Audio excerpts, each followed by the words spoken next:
ഇന്ന് നമ്മൾ ചെയ്യാൻ പോകുന്ന സർദോസി വർക്കാണ്. സർദോസി കട്ട് ചെയ്തിട്ടാണ് സർദോസി വർക്ക് ചെയ്യുന്നത്. സർദോസി ഇങ്ങനെ പീസായിട്ട് കട്ട് ചെയ്തെടുക്കുക. കട്ട് ചെയ്തെടുത്തില്ലെങ്കിൽ അത് വലിഞ്ഞു പോകും, അതുകൊണ്ടാണ് കട്ട് ചെയ്തെടുക്കുന്നത്.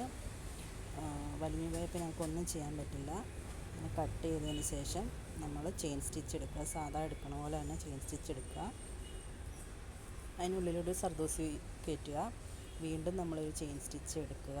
സാധാ നമ്മൾ ബീഡ് വർക്കെല്ലാം ചെയ്യത്തില്ലേ, അതുപോലെ തന്നെ ചെയിൻ സ്റ്റിച്ച് എടുക്കുക. വീണ്ടും അതിനുള്ളിൽ നമ്മൾ സർദോസി സൂചിയിൽ കൊടുത്തിട്ട് ഇതുപോലെ ആ ചെയിൻ്റെ ഉള്ളിലോട്ട് ഇട്ട് കൊടുക്കുക. വീണ്ടും ചെയിൻ സ്റ്റിച്ച് എടുക്കുക. ഇങ്ങനെ തന്നെ കണ്ടിന്യൂസ് ആയിട്ട് ചെയ്യുന്നതാണ് നമ്മുടെ സർദോസി വർക്ക് സിംഗിളായിട്ടുള്ളത്.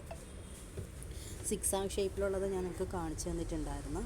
ഇത് സിംഗിൾ സർദോസി വർക്കാണ്. ചെയ്ത് ഇങ്ങനെ കണ്ടിന്യൂസ് ആയിട്ട് chain stitch zardozi, chain stitch zardozi ഇങ്ങനെ ചെയ്തു പോകുന്നുള്ളൂ.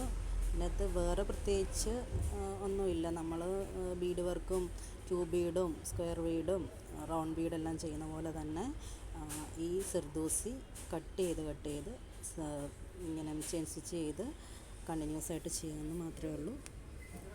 സിമ്പിളല്ല. ഇഷ്ടപ്പെട്ടെങ്കിൽ ഷെയർ ചെയ്യുക, സബ്സ്ക്രൈബ് ചെയ്യുക, ലൈക്ക് ചെയ്യുക. Thank you.